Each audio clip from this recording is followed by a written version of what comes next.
Pastor Dickson is the presiding pastor of Kingdom Glory Christian Center with headquarters based in Umuahia, Abia State. He has a mandate from God to raise world changers who will impact their generation by releasing God's glory in them. Pastor Dickson is a young, dynamic, visionary, focused, passionate, and amiable economist turned preacher and teacher of God's Word. He holds a BSc and MSc degree in economics from University of Abuja and Jos respectively. He is a chartered economist and an associate member of the Institute of Chartered Economists of Nigeria. Being an astute economic consultant, he has also distinguished himself as a business and human development expert, prolific writer, conference speaker, radio and television speaker, and an outstanding leader. The music minister who preaches the word with passion, laced with uncommon revelational insight and anointing that brings into manifestation testifiable miracles, is married to Ijeoma Okoroafor, and together they have a son and a daughter, Grandeur and Hephzibah. Sitting under those great but humble and unassuming servant of God will bet hunger and desire for more of God in your heart. People of God, let's welcome Pastor Dickson Okoroafor.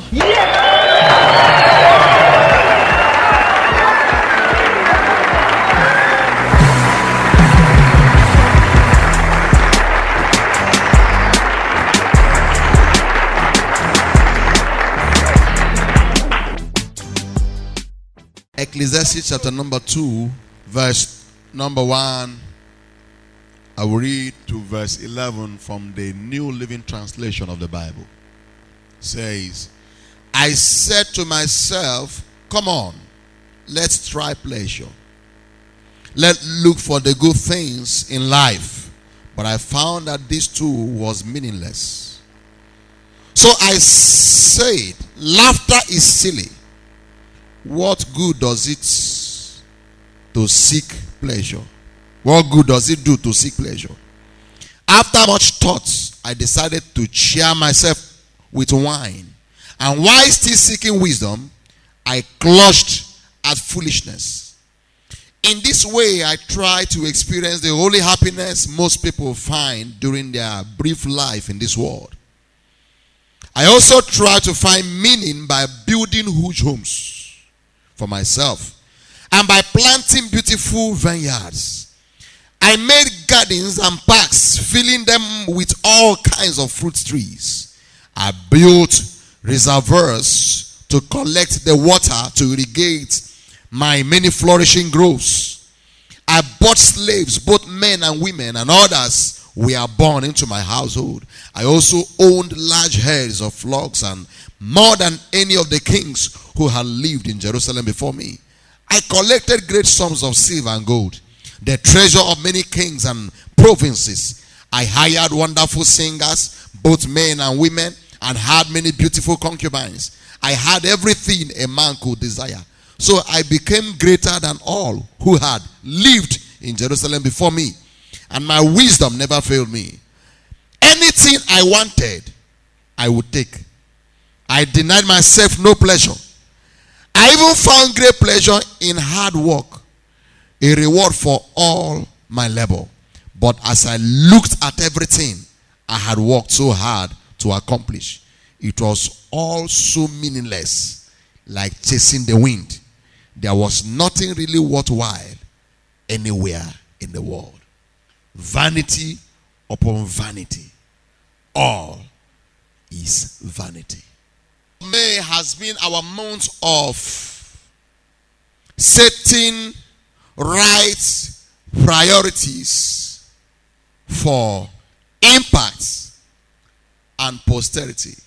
Right values and priorities for impact and posterity. And we began to look at different types of priorities that will make a man make a mark in his life. And the first priority we looked at that makes for meaningful existence, we realize that the reason why God created us on earth is to have a relationship. So anything outside relationship with God has no meaning.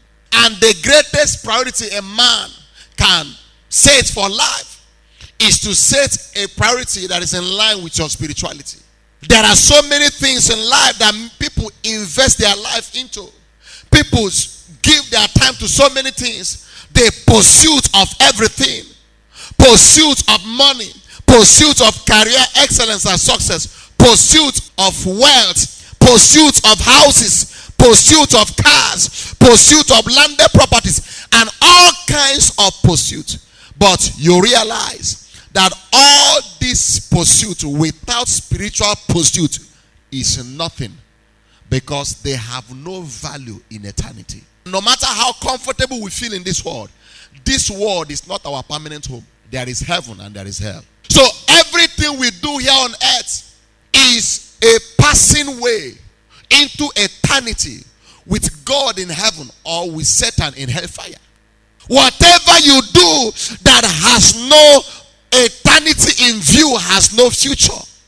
Whatever you do that has no eternity in view has no destiny. So the greatest construction is to construct what has eternity. The greatest investment on earth is to invest in something that has eternity. And I remember I asked us a question, that if God tells you you will die in the next 5 hours, what will you do for that 5 hours? For the next 5 hours that God said, prepare, you will die, what will you be doing? And we realized, we said, nobody will go to buy a car in that 5 hours.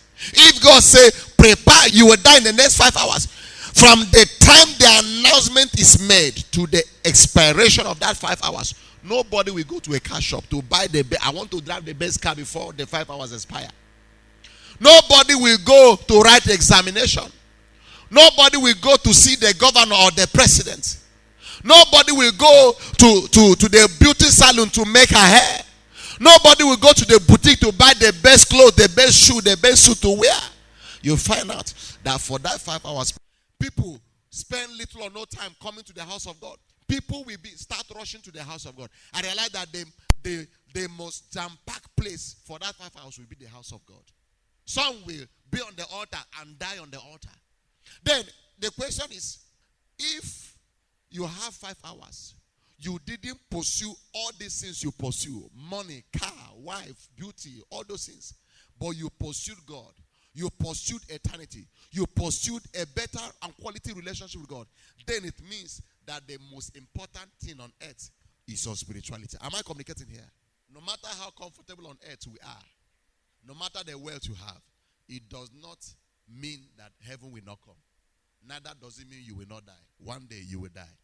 And when the death come, car will not save you. House will not save you. Your earthly investment will not save you. What matters is your relationship with God. And after death, there is judgment. For the Bible says, it is appointed unto men once to die. And after that, the judgment. So in judgment, your investment on earth will not save you. What will save you is your relationship with God. Your investment in your relationship with God. The second priority we looked at was the priority of your family. After your spirituality, the next most important thing that you should invest your life into is your family, your wife, your children. And I told us that the reason why I give you a wife or a husband is to make you live better and serve him better.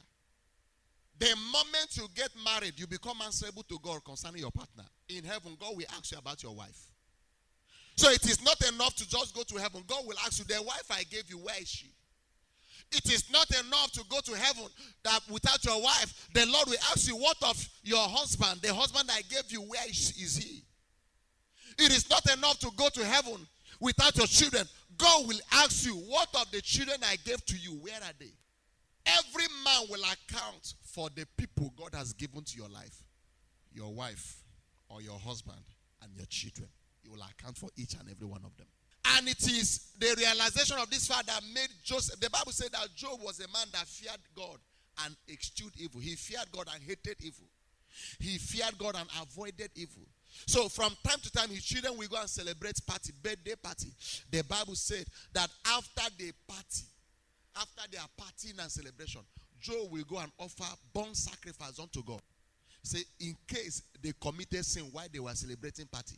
So in other words, he was not after his own spirituality. He was also guarding jealously the spirituality of his children. And I told us that the most important investment you have on earth is your children.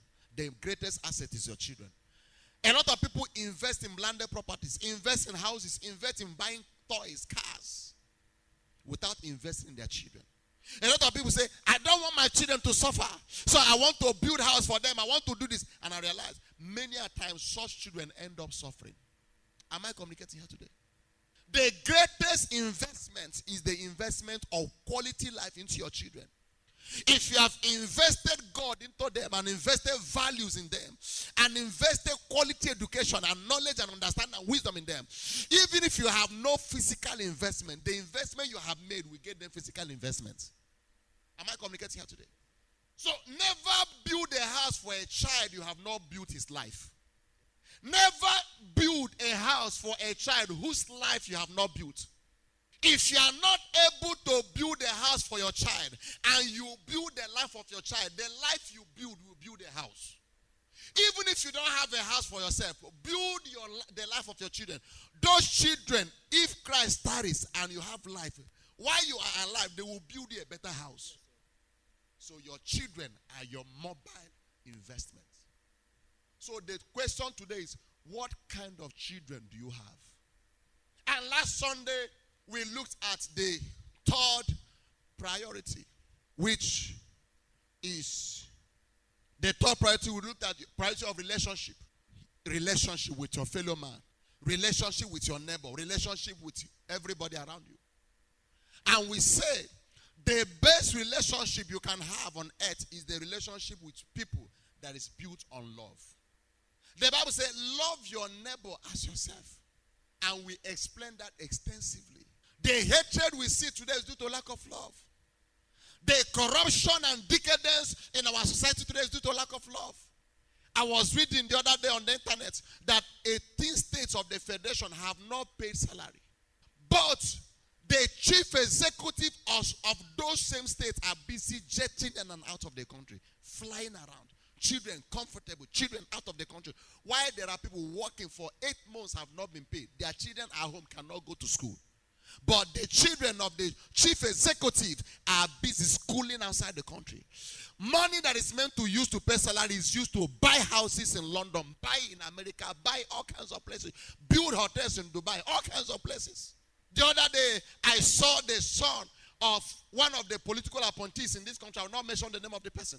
Small boy hired a private jet in London with his girlfriend, partying on air inside a private jet. This boy is the boy is 18 years old, schooling abroad. Hired a private jet with women everywhere inside. I saw the jet. Drinking champagne and everything in the sky. With money from a country where people are dying every day for poverty and lack of justice. If there is love, the one who embezzled, if a child can afford to hire a jet, 18 years old boy, then the father or mother who has embezzled the money, imagine what they can afford to buy. Where did he get the money from? Am I communicating here today? Then the question is, what future does that boy have? Student already can afford to hire jets and hire women and be partying in the sky.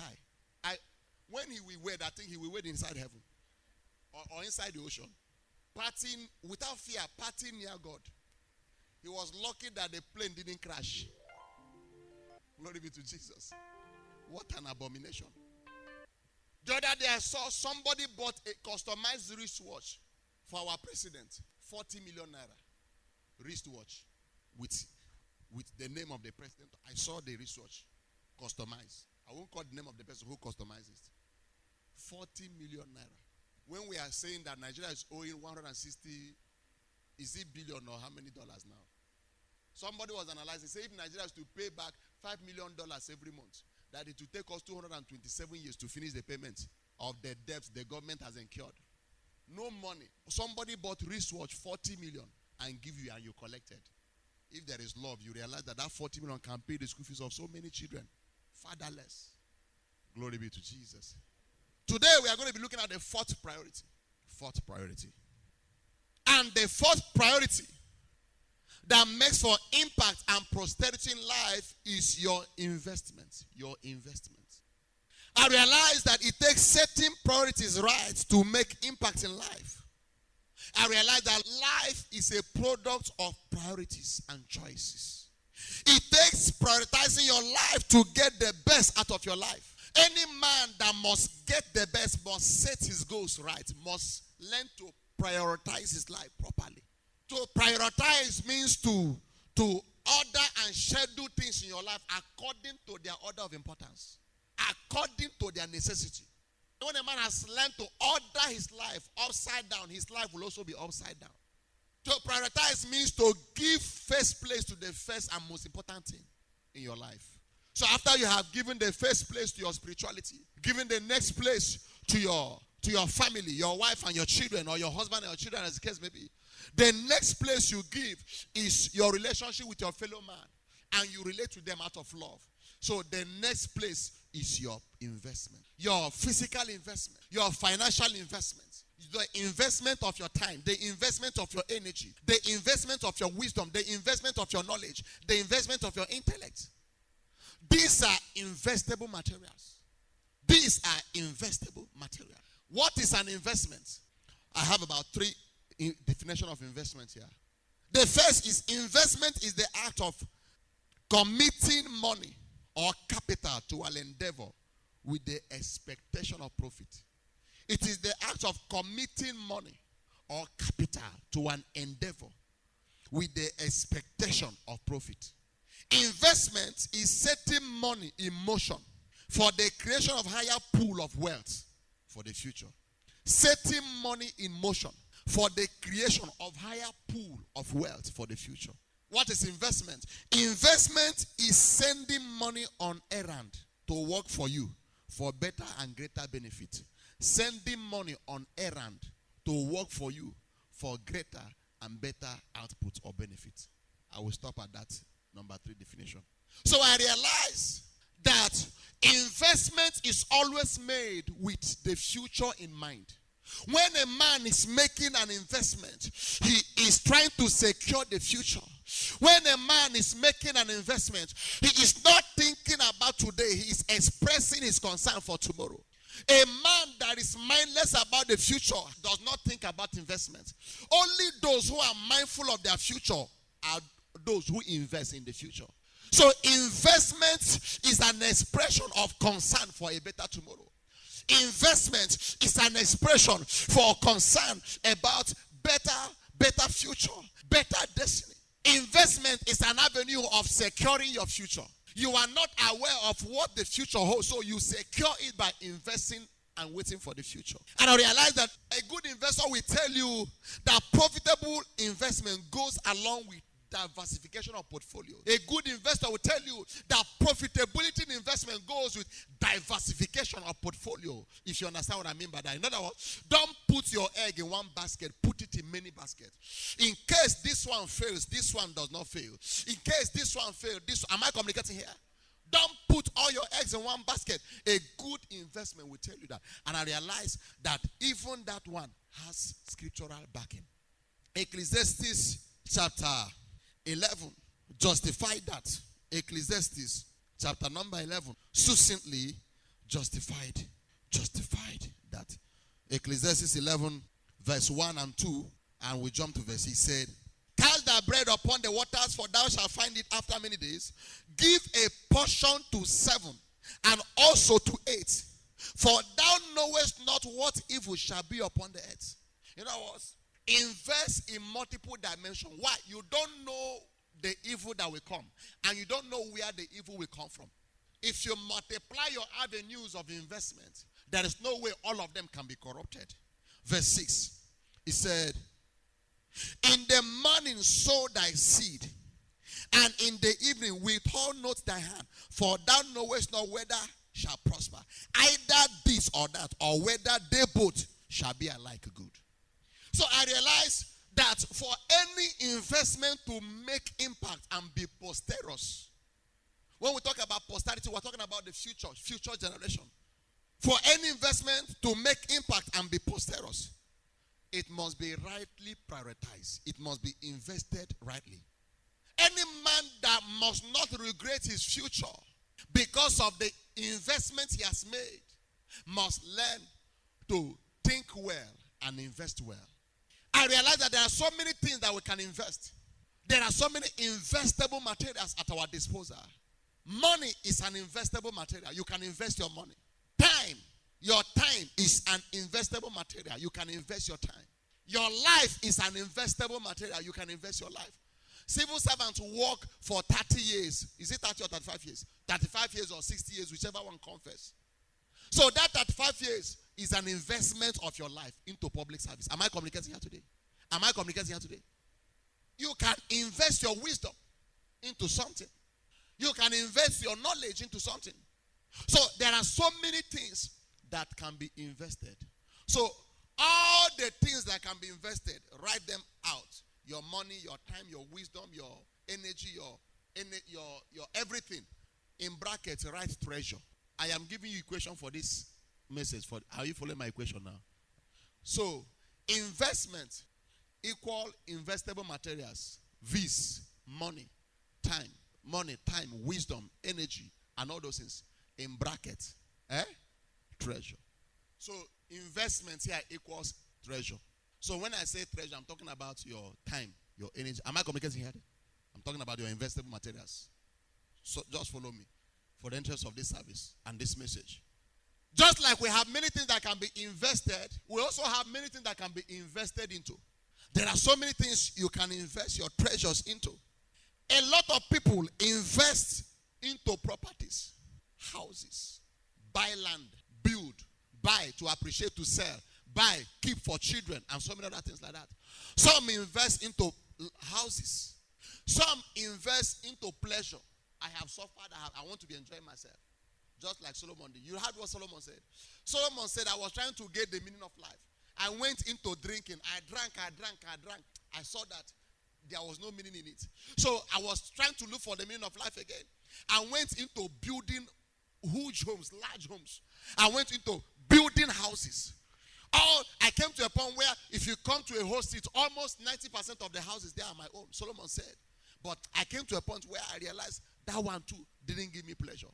So I tried enjoyment by inviting musicians and inviting comedians. So both man musician and women musician, all of them, while I'm in my house drinking champagne in my garden with my friends, they will come and be playing and everything. We will laugh and laugh and laugh and laugh. Comedian will come and laugh and entertain us. But I realized even among that, there is a pleasure I still did not have. Am I communicating here?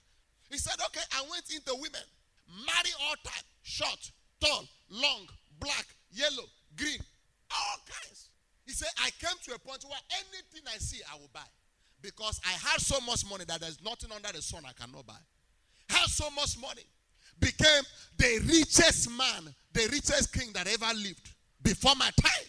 But I realized that with all that I explored, vanity upon vanity, all is vanity.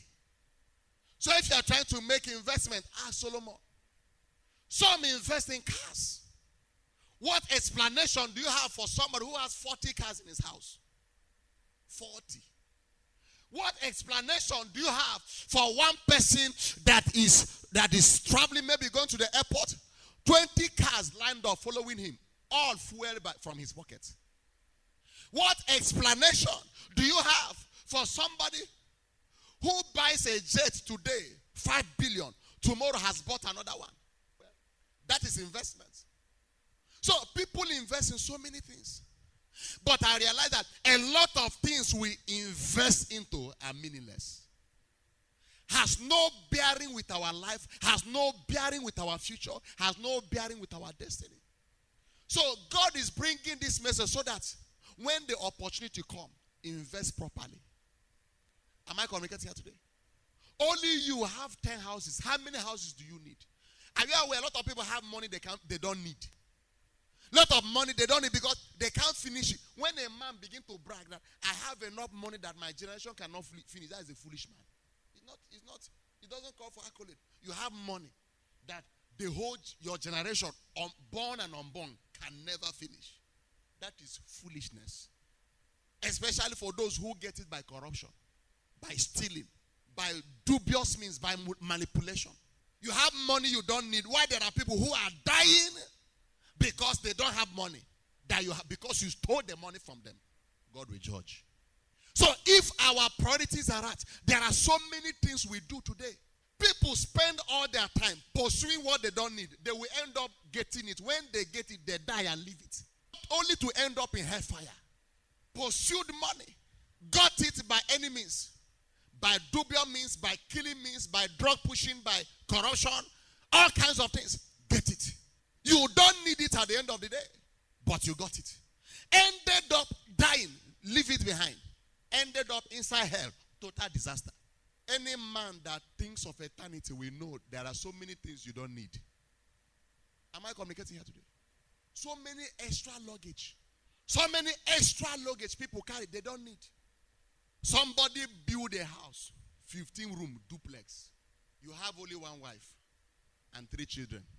Out of the 3 children, you have a daughter and 2 sons. And it's in the village. So from January to December, it's under lock and key. Cobwebs and spiders and rats are enjoying themselves, enjoying the 15 rooms. Am I communicating here? Come home for Christmas, stay 1 or 2 weeks, and that is all. My children, with those one I build, my children are covered. They don't need to build again. Let me tell you something. You come home to sleep in the house, your children have one room.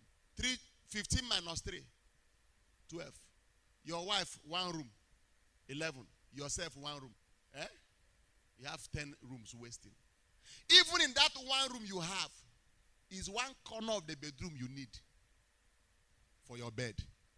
Even in that one, the big bed you bought is in 1 corner of the bed you will lie down. So why the extra waste? Why there are people sleeping under the bridge? The children you built for, by the time they grow up, they will tell you that your house is old modern, that they want to build their own house. Vanity upon vanity, all is vanity. Head of a man somewhere in this state, won't call the name of the place. If I call the name of the village, you may know him. So I won't call for security reasons. Built a mega house like that. By the time he died, his children, all of them put together, does not have capacity to maintain the house. Then that was the biggest house in this part of the world. So today, spiders and birds and also bats living there mess the house. House is collapsing, degenerating and collapsing. That was an investment. But you find out that there are other investments that man will have made that will have helped him in life. There are other investments that will have been made that will have affected his unborn generation. I will show you the investment. If you understand life, you realize that you don't need to kill yourself about life. Am I communicating here today?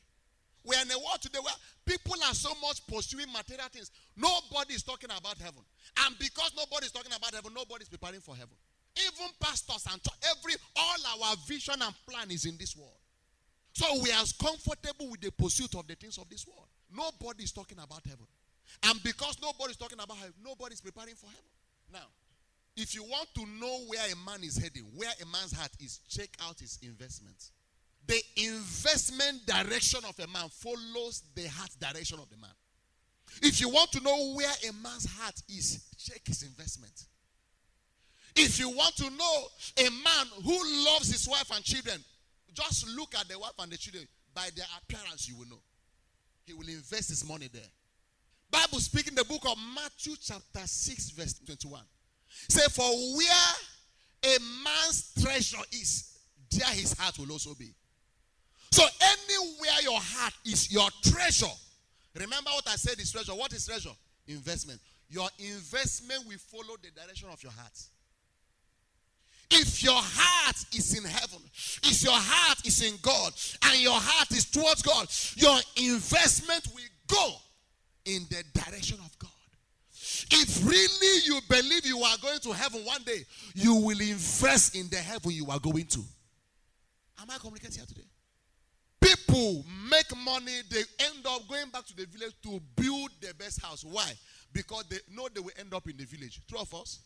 True of us? They will know they will end up in the village. When you retire, you go back home and relax. True of us? You enjoy yourself. Oh, I will also build a good house in my village. Nothing wrong with that. Because they know they came from somewhere. One day they will return. They came from somewhere, from the village where they came from. After their career, after they during retirement, they will go back. So they end up building a mansion, a very comfortable one. Where am I communicating here today?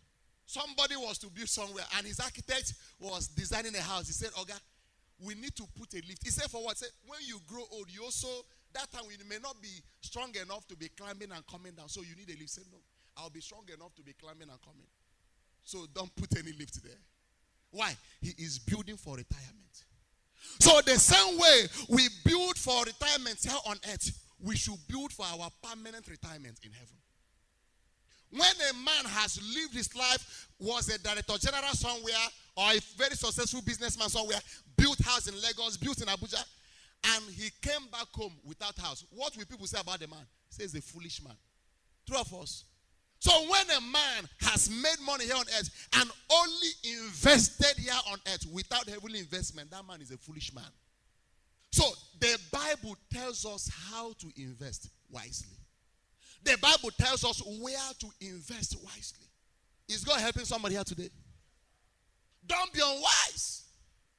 Your hope is not on earth. So don't lay up all your treasures here on earth. Diversify. Show a sign that you are going somewhere by investing into where you are going to. Now that you are here on earth. A songwriter said, everybody wants to go to heaven, but nobody wants to die. Have you heard that song before? Everybody wants to go to heaven, but nobody wants to die. So the question, how will you go to heaven if you don't die? So the same way, everybody wants to end up in heaven, but nobody is preparing for heaven.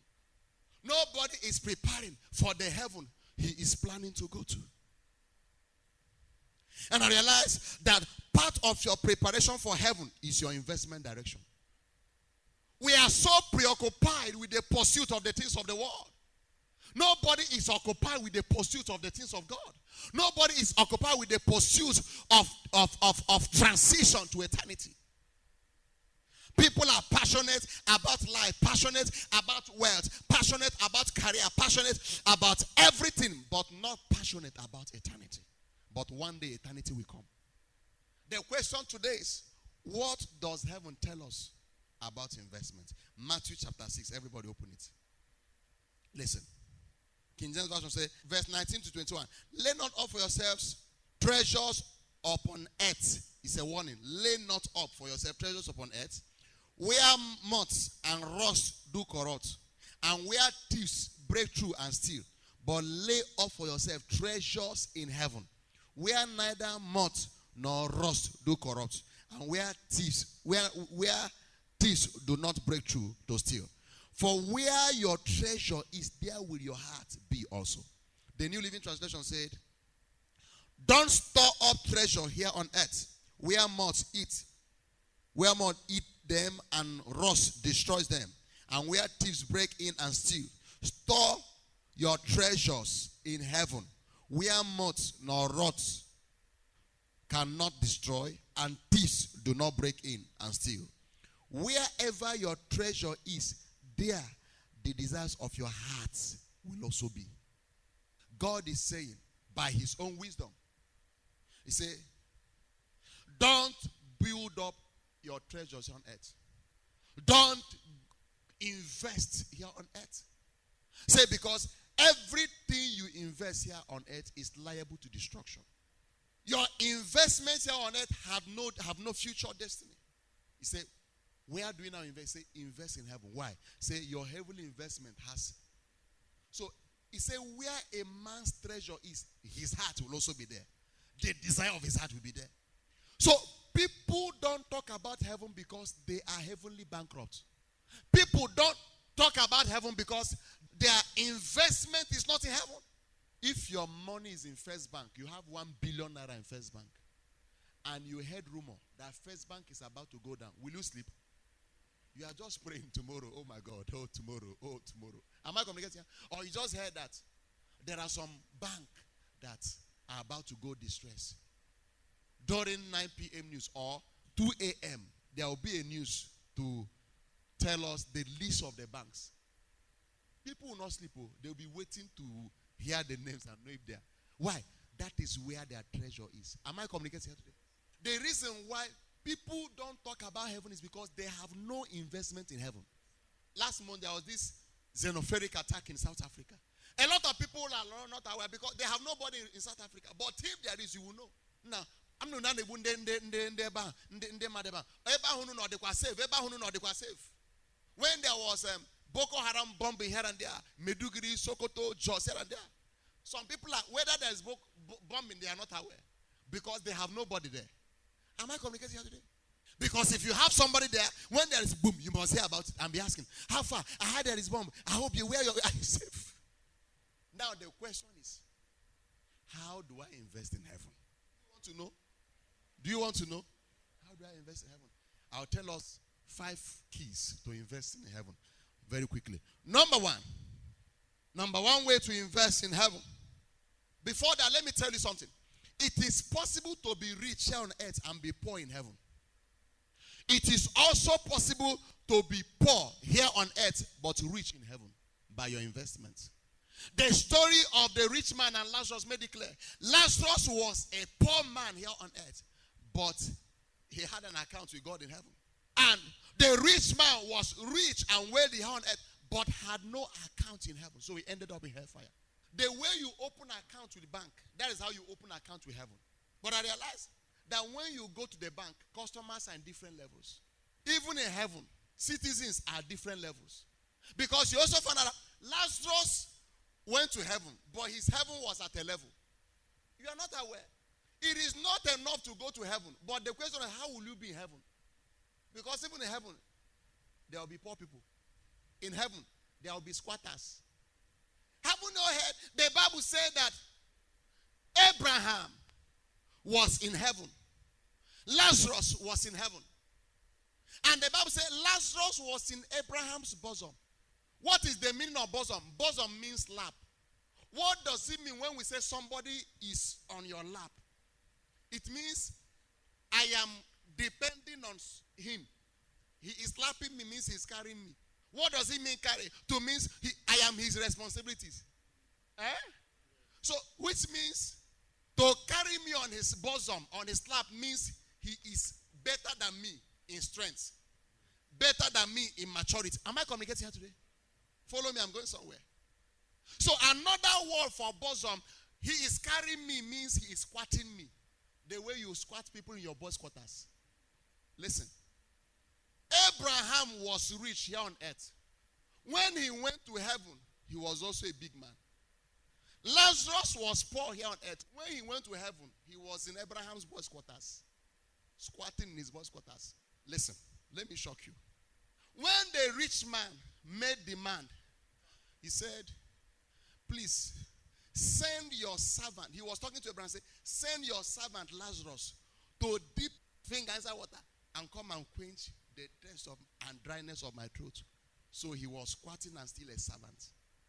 So you can go to heaven either as an Abraham or as a Lazarus. It's a matter of choice. It is not enough to go to all of it is not enough to go, but how will you go? At what level are you? What will be the level and the capacity of your citizenship? You can go to heaven as Abraham or go to heaven as Lazarus. The question is, how will you go to heaven? And what determines your level is your investment. So I hear you. What I'm teaching you, is it Bible? So, how do you invest in heaven so that you can be a big man in heaven? Number one, invest in your family, your wife and your children, your family members. The Bible speaks in the book of 1 Timothy chapter 5 verse 8. It said, a man who cannot provide for the members of his household has denied the faith. What does it mean to deny the faith? To deny the faith means has fallen away from, has backslided. And when a man backslide, will he go to heaven? No. So any man that cannot provide for his family will never go to heaven. I didn't say it, the Bible said it.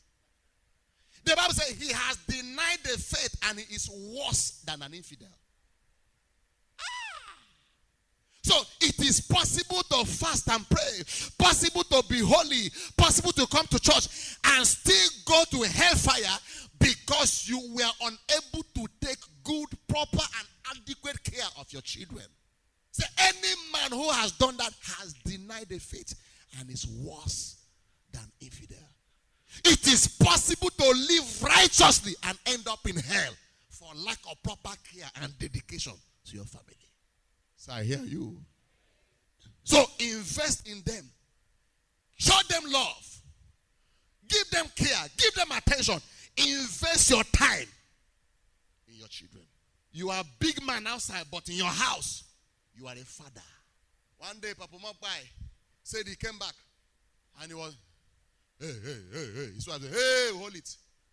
If you go out, you can do hey, and say, come out, demons will come out. Outside, there are demons to cast out. There are people to pray for. In this house, there is a wife to love and children to love. So don't do hey, and come into this house. Don't do hey. You are a man of God outside. Here, you are a father and a husband.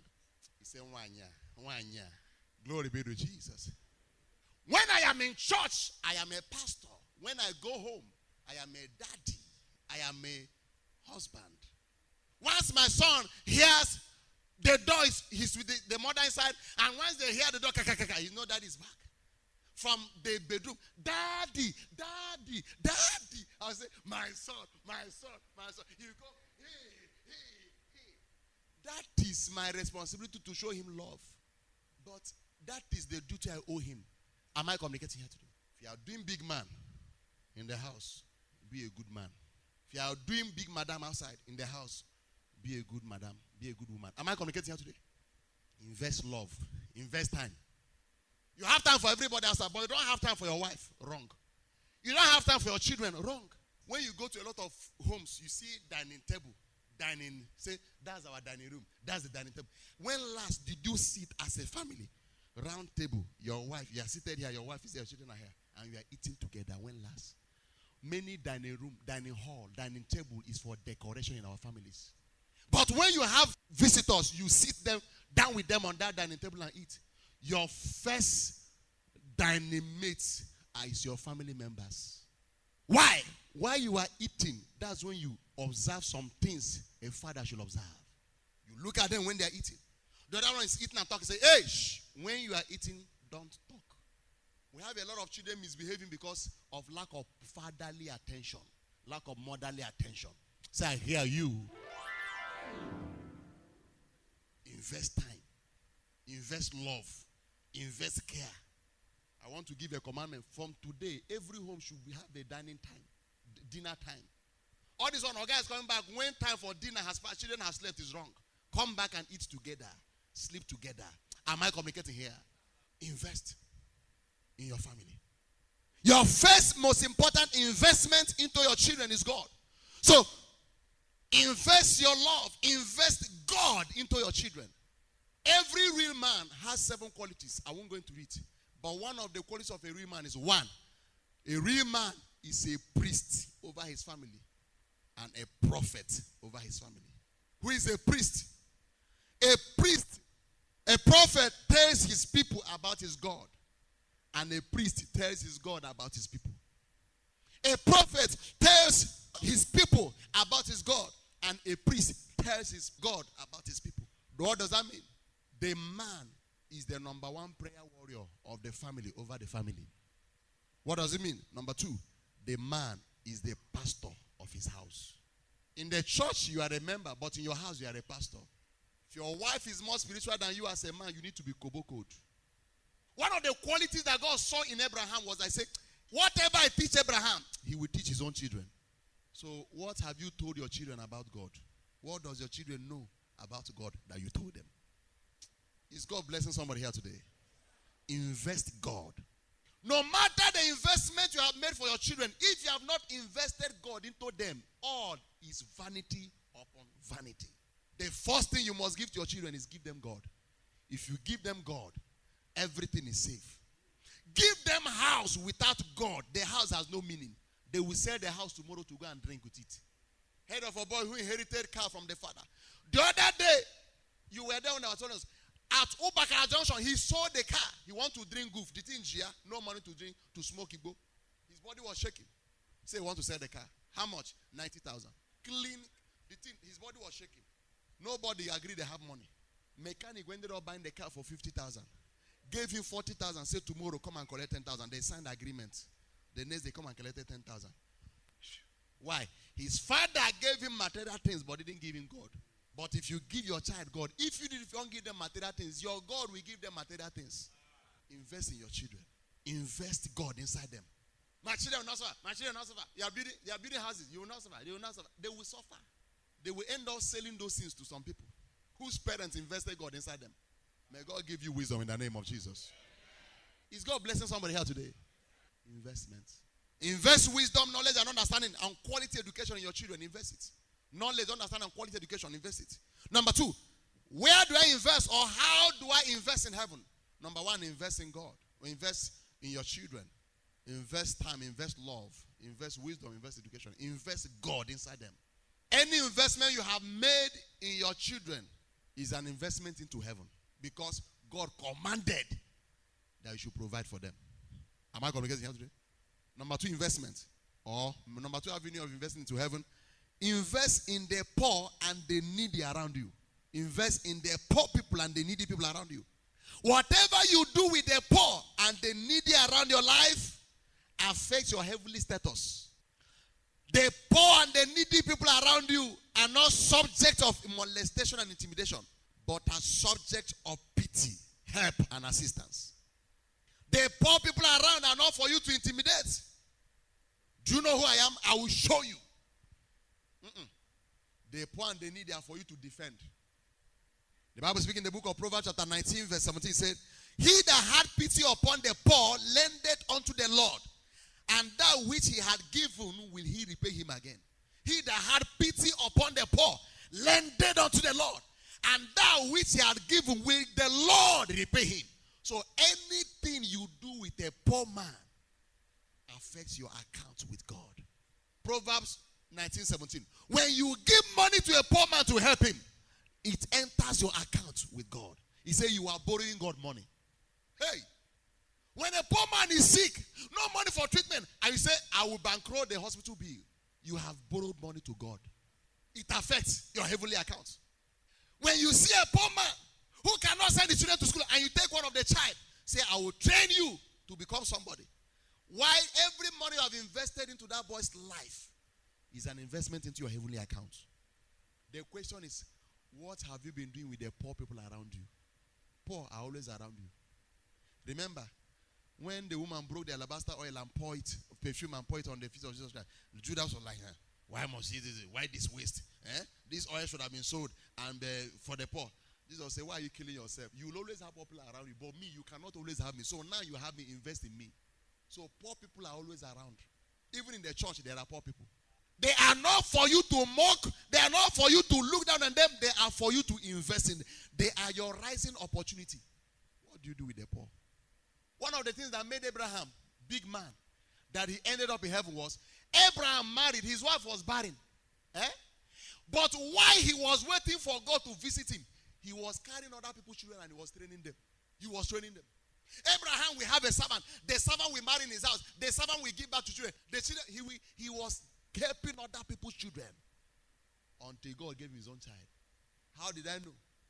When Sodom and Gomorrah, when there was war broke up, am I going to get here? The Bible said that between his own brother, the Bible said that Abraham took up trained servants in his own house who went and fought for his brother and rescued his brother. 260 men. So people who were staying with him were not vagabonds. They were trained people. So the people who stay in your house, what kind of training are you giving them? If you can't send them to school, let them learn something. So that when they leave your house, they can stand on their own.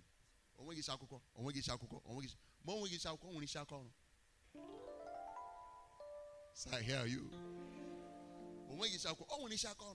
That girl in your house, one day she'll become a wife. What kind of a wife will she become? You have finished her and trained her, reduce her to know she become a complete housewife. She can't do anything for herself. Because of her level, nobody will even come to marry her. She become an apology, a liability. But your own children are going to school, going here and going there. May God have mercy in the name of Jesus. Invest in the poor. If God bless you enough to build house for the poor, build. So I hear you. If God bless you enough to buy a car and give to somebody, give. As I'm talking, there are clothes in many people's houses that they don't need and they will never need, but they can't give out.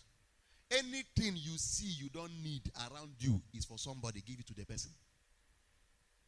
Whenever God wants to bless you, he will give you more than you need so that you can give to others who need them.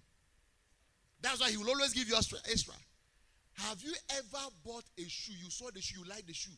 You bought it, how much you price and paid. When you go to you realize you wore the shoe once, you don't like it again. Has it ever happened? You didn't buy it for yourself, you bought it for somebody. Look for the person and give it to the person. When you were buying it, you liked it. It was as if they charmed you, just like the thing. How much? And you paid. You came home, you wore it once. I don't even like the shoe. Anytime I want to wear it, it's just for 3 months, 4 months, 1 year, the thing is still there. It's a sign you don't need it. Why did I buy it? God bought it for somebody through you. Look for the person and give it to the person. There are many clothes in people's houses they don't wear and they won't wear. It has been there for 1 year. You have not worn it. Please, one name, give it out. So I hear you. A man of God said a big man called him to come and pray for his house. That he built a house dedicated to come and dedicate the house. Very big mansion. He came.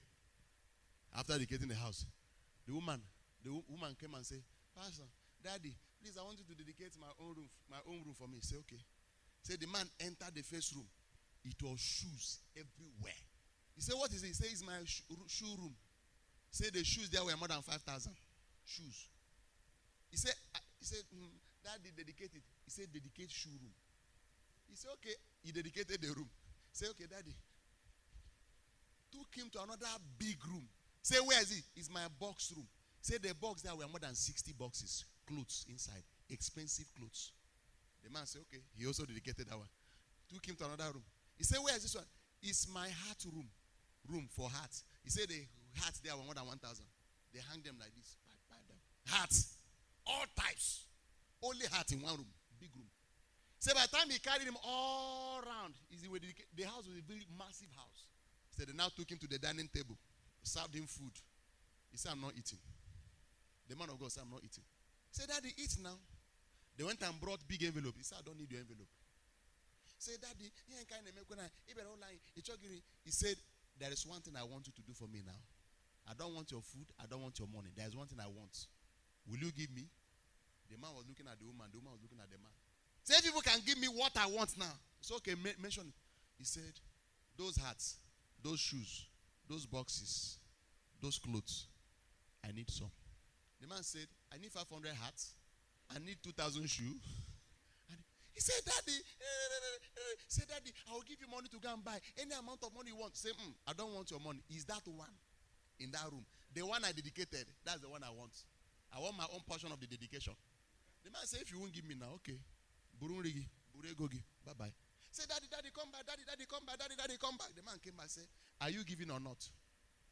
Daddy, I like those that. I like those. I say, yes. God loveth a cheerful giver. Whether tearful giver or cheerful giver, he like all of them. If you are crying, for as long as they cry, will lead you to give me, no problem. He said, and I'm the one that will take for myself. I will choose. I won't want to. Beggar have no choice. Me, I'm not a beggar, so I have choice. The man of God went, say he carried hats. He said, oh yeah. They called the servant. Oh yeah, bring out. Brought out hat over 500. Brought out shoe over 2,000. Brought out. The man sent JJ. The curry pickup came. They were just packing the thing and going. Say, hey, with this one, service tomorrow is intact. I will distribute them in service tomorrow. They went to church the next day. The man of God finished preaching and announced, we have clothes, we have shoes, we have hats. They are menu and they are fine and very expensive. They are Italian. So if you need them, please wait. Free of charge. See, after service, all the women, both over age, under age, proper age, none of them left. And they have arranged all those things already. And people were picking. And the woman came. The man of God took her and said, oh, stand with me. See what is happening. People were picking and they were happy. See, by the time they finished distributing everything, people were so happy. We are celebrating. Hey, God bless you, Bishop. God bless the person who brought it up.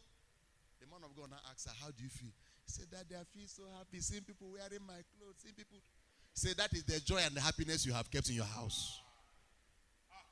There are joy and happiness that belongs to people that you have been keeping in your house. It is time to bring it out. There are cars in people's houses. But for 1 year, nobody is using the car. They don't need a car. The car is there. There are houses, landed properties. I have 10 plots of land. I have 20 properties. You are ashamed. How many people have you given? If you have up to 10 properties, you have not given out one property before, you are a disgrace. You have not paid tithes. I'm not saying give me. There are people who need it. I'm believing God for a time in this church when somebody will say, I saw that family, that man and his wife always entering KK to come to church, and I've decided to bless them with a car. I'm looking forward to such a time. I'm looking forward to such a time when a man will bring a land document and say, Pastor, I have this land, but I'm led to sow it as a seed. Please, there is this widow I've seen in the church. I want to give them this land. Anything they want to do, let them do with it. Or there is this man, I want to bless the land. I'm not talking about giving me. If you are led to give Pastor, good and fine. But I'm not just talking about me. Put a smile on somebody's face. The highest level of life is the level of bringing joy to somebody's life.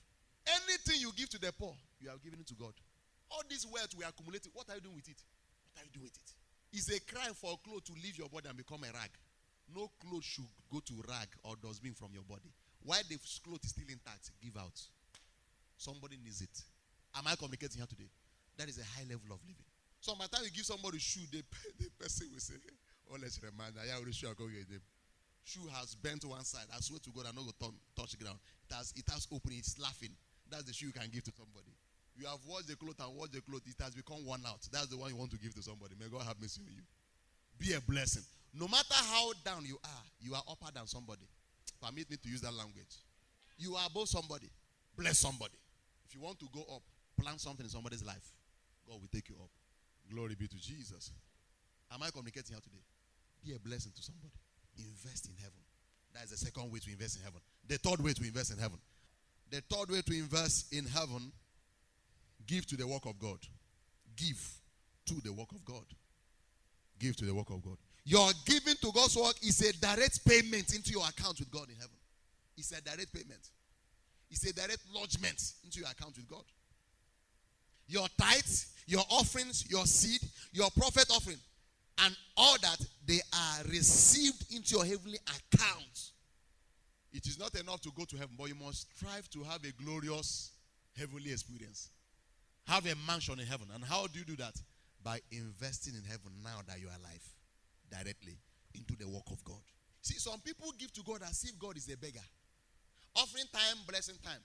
Somebody said, when I put my hand in my pocket, anything my hand touch, that's what I'll give. Just 5 naira. Just 15 naira. As if you are tipping God. And that's why the giving has not impacted our lives. How can an adult come to church on a Sunday and you are giving 100 naira or 200 naira? Adult. The question is, how much recharge card did you buy that week? So, how can you be giving your phone more than you are giving to God? No, let's ask ourselves this reality. Go to FMC, ask them, how much does it cost to be on oxygen machine for 1 hour? Multiplied by 24. Multiplied by 7. You know what it has cost God for you to be alive. Then multiply by your wife and the number of your children. That's 1 week. Then multiply by 1 month. Multiply by 1 year. You stay for 1 week, no headache. Your children, no headache, no Paradol, no paracetamol. Are you aware there are people who pay to urinate? Are you aware? People who pay to urinate. This one that you just say, sorry, I'm pressed. You just enter. Under 2 minutes, you are out. You talk. Sorry, I'm pressed. You just go again and come back. People pay through their nose. And when they don't have the money to pay, they die. True of us. But you just go and manifest and come out. You just go and manifest and come out. Then we're offering time. May God have mercy. Listen. Don't just give because you want God to give you back. There is a level where you give for God to give you. But there's another level where you give because you love God. Am I communicating here today? And it is that level of giving that now secure you a place, a glorious heaven with God. Give towards the work of God. Because the devil knows the powerfulness of tithe.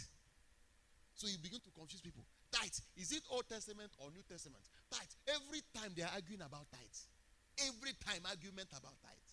So all these pastors are preaching to make money. This one is not one of them. This one is looking for what to give. Am I communicating here today? This one help members. This one solve members' problems. So give. I don't do what I don't preach. I practice it. So what I'm preaching now is my lifestyle. It's what I do. Ask me this year, between 0 and if I tell you the things I've given out to people, you won't believe it. Glory be to Jesus. Give to God. Let me show you something in the book of, as I begin to round up, Philippians chapter 4. Philippians chapter number 4. Philippians chapter 4. Let me show you something there. Verse 15 to 17. Philippians 4, 15 to 17. It says, as you know, you Philippians were the only ones who gave me financial help when I first brought you the good news and then traveled on from Macedonia. No other church did this. Even though when I was in Thessalonica, you sent help once more. I don't say this because I want a gift from you. Rather, I want you to receive a reward from your kindness. King James Version, verse 17. It says, okay, let me read from verse 15. It says, now ye Philippians know also that in the beginning of the gospel, when I departed from Macedonia, no church communicated with me as concerning giving and receiving, but you only. For even in Thessalonica, ye sent once and again unto my necessity. Say, not because I desire a gift, but I desire fruit that may abound to your account. To your what? Account. Say, you were giving me this money. I was there doing the work of God. You were sending money. Not because I cannot take care of myself. Not because I don't have money. Not because I need your money. But because you were sending it while I desire gifts that will abound in your own account. So the money you give to the work of God is credited to your account with God. You have, every child of God has an account in heaven. So when you give to the work of God, it enters your account directly with God. When you give to a building such as this, it enters your account. When you give to a man of God to be a blessing to his life, because when a man of God is comfortable, he can think well and walk well. Am I communicating here? It is credited to your own account. It is credited to your own account. Hebrews chapter 7. That will be the last scripture for today. Has somebody been blessed here today?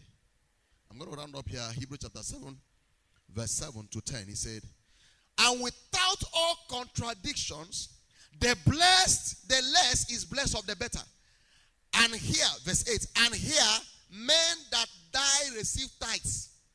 But there, that is in heaven, he receiveth them of whom it is witness that he liveth. That is Jesus Christ. And as I may so say, Levi also who receiveth tithes, paid tithes in Abraham, for he was yet in the loins of his father when Melchizedek met him. He said here, men that die receive tithes. That is pastors. When you bring your tithes, you give it to them. Say, we receive it physically on behalf of God. He said, as we are receiving that tithe from you, he said, in heaven, Jesus is receiving it in heaven. So any tithe you pay to the work of God goes direct to heaven. Jesus, as it is received physically, Jesus, the priest that liveth forever, receiveth it of your hands. He said, Levite who was receiving tithe, he said himself also paid tithe. How? He said, while his father Abraham paid tithe to Melchizedek, he said he was in the loins of Levi. And Levi is the fourth grandchild of Abraham. Am I communicating here? Abraham gave birth to Isaac. Isaac gave birth to Jacob. Jacob gave birth to who? Levite. The Bible says Abraham was paying tithe to Melchizedek. He said Levite was inside Jacob. Jacob was inside Isaac. Isaac was inside Abraham. So the tithe Abraham was paying went ahead into 4 generations to affect him. So every tithe you pay also affects your 4th unborn children, your 4th generation. The blessing of tithe is dangerous. And that is why the devil is deceiving a lot of people. Don't pay tithe, don't pay tithe, don't pay tithe. Eat it. When you are eating, you're eating your destiny. You build posterity and make impact. Those children you say, I don't want my children to suffer. One of the things you do for them not to suffer is to pay tithe. Every tithe you pay affects their 4 generations away from you. 4 generations. Every tithe you pay is on behalf of yourself, your children, your grandchildren, and your great-grandchildren. Levite paid tithe inside Abraham. Because of how powerful tithe is, that's why we are paying tithe on our children now. So they will grow up to know that there's something called tithe. They will also start paying their tithe to affect for that generation if Christ tarries. Dash them money now. We remove their tithes, pay their money to the account, remove their tithe, and bring it to church. They have their own tithe slip, tithe shadow. Glory be to Jesus. Number 4, I will round up on that key. How to build your treasure in heaven. Witnessing and soul winning. Witnessing and soul winning. Witnessing and soul winning.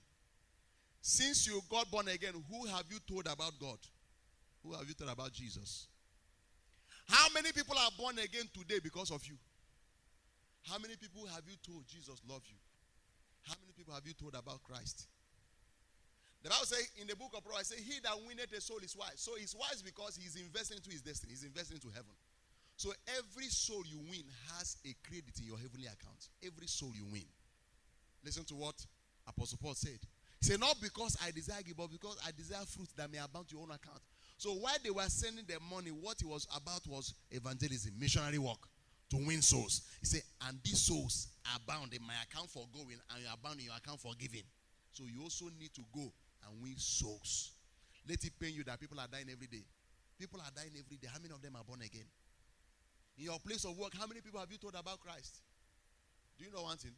Anywhere you go and preach, it becomes difficult for you to go and commit sin there. True of us. True of us. If you preach in your office, they know you as a born-again child of God. Is it possible to be doing all kinds of things they are doing? All those muchi. You won't do it. You may involved.